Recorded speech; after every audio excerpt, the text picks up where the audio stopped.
ẹ jẹ́ kí n máa fi àsìkò yìí kí ẹ̀yin tiwa tí ẹ láǹfààní àti máa gbọ́ wa ní apá bí ẹ kú dédé àsìkò yìí ẹ kú kó lè da tí gbogbo àtàǹbá káàkiri akúkú dáa fún wa láṣẹ Ọlọ́run ọba mi òkè.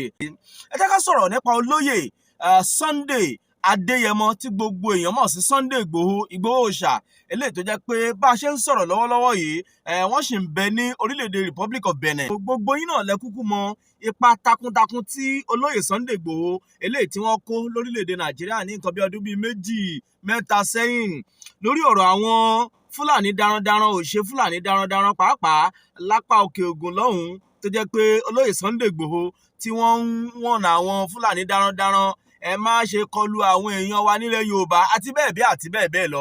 Àmọ́ ipa pàtàkì tí olóyè Sunday Igboho eléyìí tí wọ́n kó tó wá di in tó dà lásìkò yìí. Ṣùgbọ́n ẹ jẹ́ kí n sọ fún yín o wípé ìyá tó bí olóyè Sunday Igboho ìyá wa arábìnrin Adéyẹmọ ìyá ìdólóògbé lọ́jọ́ Sátidé tó kọjá yìí ọjọ́ 22 July 22nd year 2023 tá a wà nínú ẹ̀ yìí. Ìyá tó bí Sunday Igboho ó ti kú ó ti jẹ́ pé Ọlọ́run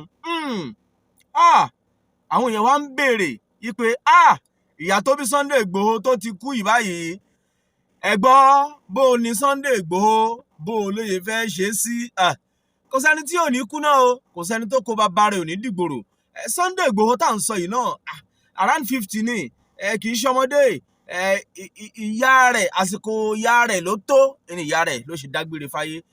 Tẹ́ ẹ̀ bá gbàgbé olóyè Sunday Igboho tó jẹ́ pé wọ́n ń jà fún ìgbòmìnira orílẹ̀-èdè ilẹ̀ Yorùbá tá a mọ̀ sí Yorùbá nation eléyìí tí wọ́n ń jà fitafita ń gbà náà ní gbogbo ìgbà yẹn tí wọ́n ń jà wípé Yorùbá nation ni o Yorùbá nation ni o Yorùbá fẹ́ lọ o ọ̀pọ̀lọpọ̀ àwọn èèyàn wọn ò faramọ́ ọ̀pọ̀lọpọ̀ àwọn èèyàn kan náà wọ́n faramọ́.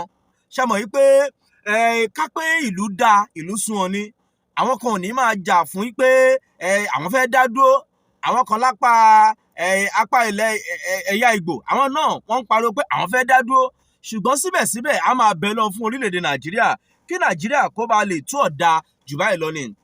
Wọ́n ń fà yẹn lọ́wọ́ tá ẹ̀ bá gbàgbé nínú oṣù keje July 1st 2021 ní àwọn ẹ̀ṣọ́ aláàbò àwọn DSS àtàwọn ẹ̀ṣọ́ aláàbò míì ni wọ́n yabo ilé olóyè Sunday Igboho eléyìí tó ń bẹ ní Sókà ní ìlú Ìbàdàn tí í ṣe olúìlú ìpínlẹ̀ Ọ̀yọ́.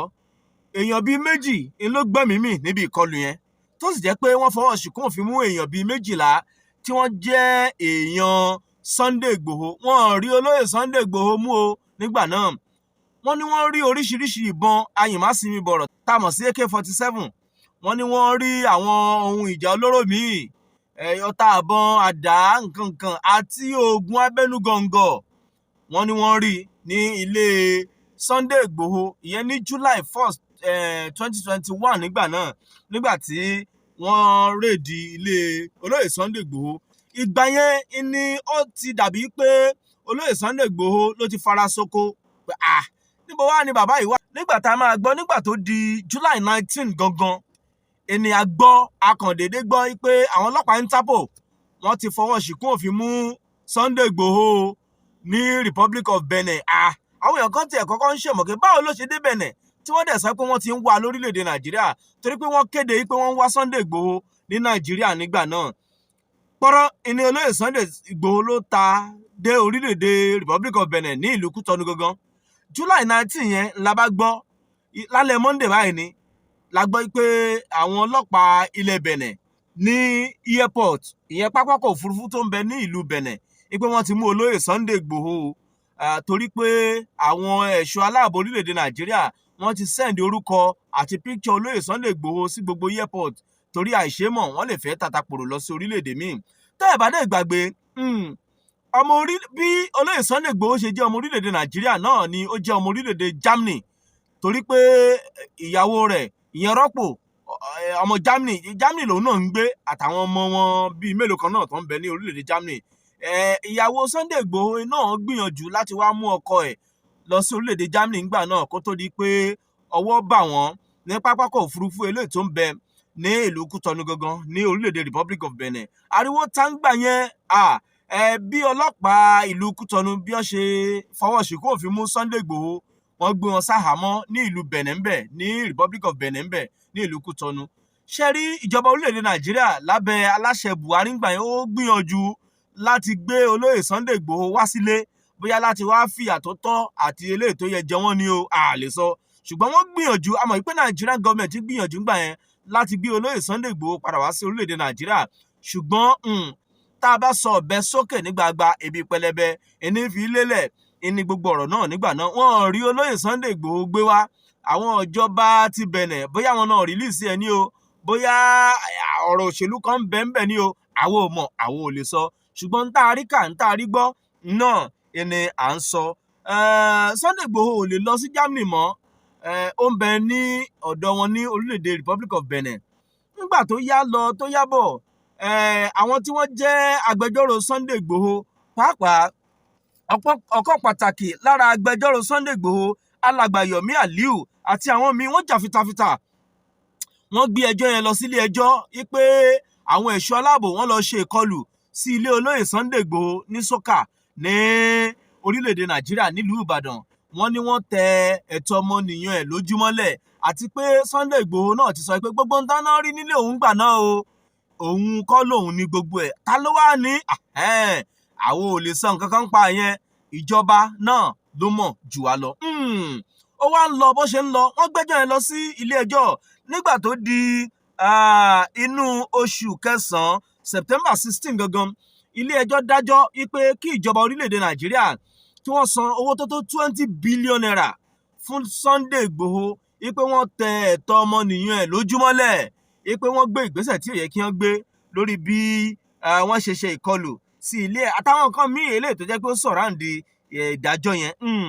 Àwọn èèyàn tún wá ń wò ó pé ibo ni ọ̀rọ̀ tún gbà yọ lásìkò yìí. 20 billion ni wọ́n ní kí gọ́ọ̀mẹ̀ntì orílẹ̀-èdè Nàìjíríà kí wọ́n sọ fún Sunday Igboho ńgbà náà. Ṣé mọ̀ nígbà tá adájọ́ bá ti dájọ́ ó gbọ́dọ̀ ṣẹlẹ̀ náà ni. Bá a ṣe ń wò ó sọ́tún tá à ń wò ó sósì pé ṣé ó máa ṣẹlẹ̀ àbí ò ní ṣẹlẹ̀, ṣé wọ́n máa sanwó ìyá àbí wọn ò ní san.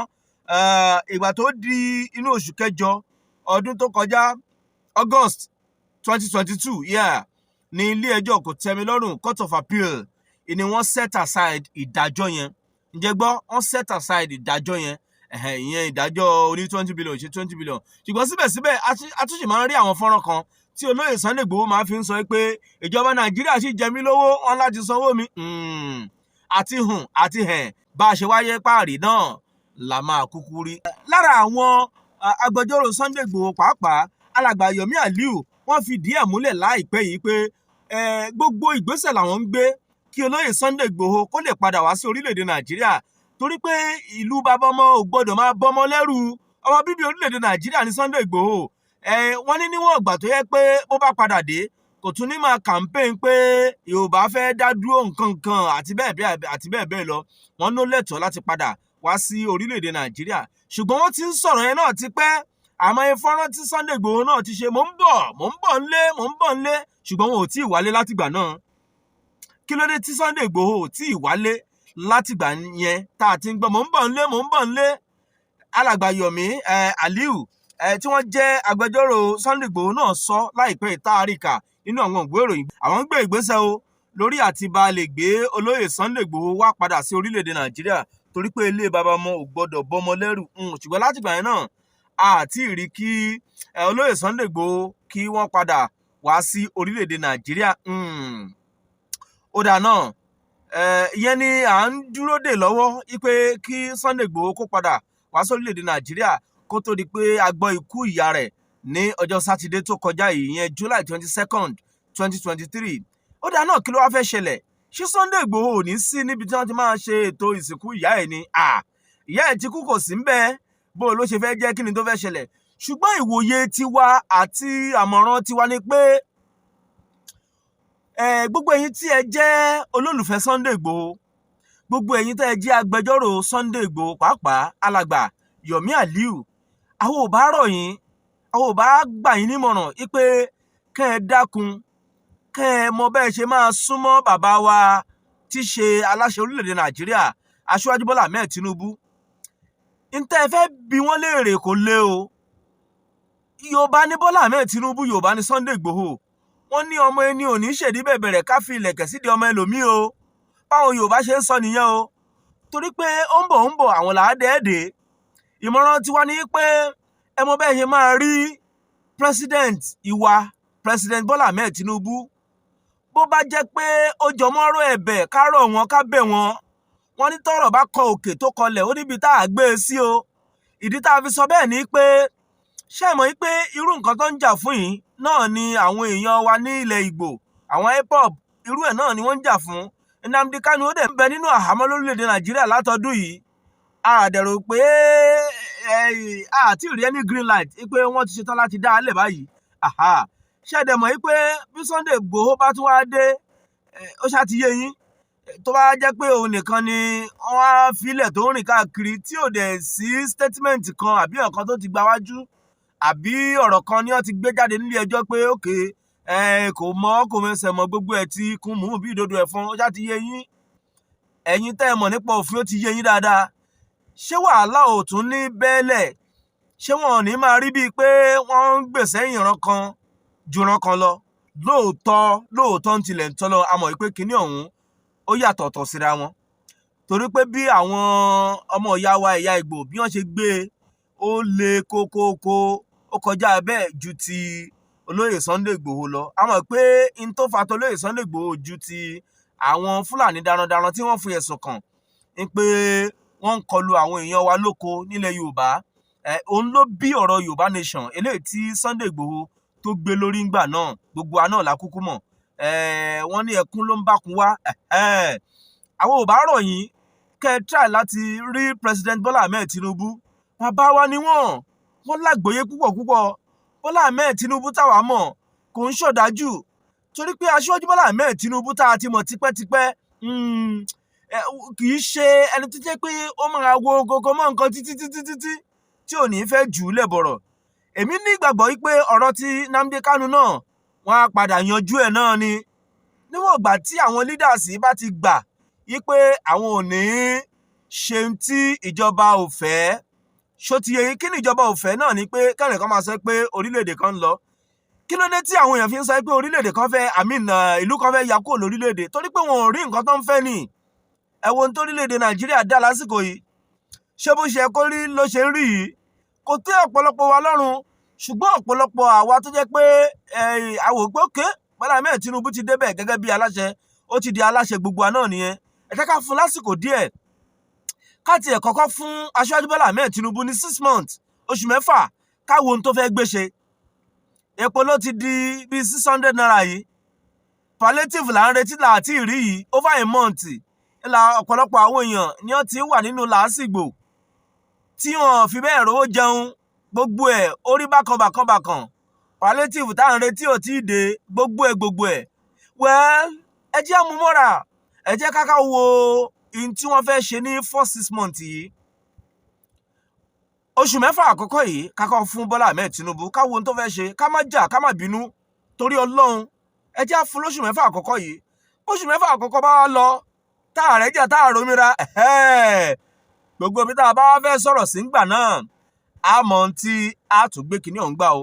Ṣùgbọ́n ó wù wá, pàápàá àwa tá a jẹ́ Yorùbá lásìkò yìí, kí Olóyè Sunday Igboho kó padà wá sí orílẹ̀-èdè Nàìjíríà, kó dẹ̀ máa bá gbogbo fàájì wọn lọ. Àbí bó ní àjò ò lè dàbí ilé o, àjò tẹ́ rí yẹn ò lè dùndùndùn kó dàbí ilé o. Ilé tẹ́ ẹ dẹ̀ rí yẹn náà làbọ̀ sí mi oko. Ilé làbọ̀ sí mi oko. Gbogbo ẹ̀yin tẹ́ ẹ bá súnmọ́ Olóyè Sunday Igboho, gbogbo bí ọ̀rọ̀ yẹn bá ṣe máa jẹ́ ẹ̀ẹ́dọ́gbọ́n yanjú. Á ti yé yín ju bá a ṣe sọ yìí lọ o. Ẹ jẹ́ kèmí wọn lọ díẹ̀ náà la ní ká sáré mú wá sétí gbọ́ yín. Olóyè Sunday Igboho a kí wọn fún ti aráfẹ́rakù ìyá wọn eléyìí tí ó dolóògbé, kọ́lọ́n bá wa délẹ̀ fún èèyàn rẹ̀.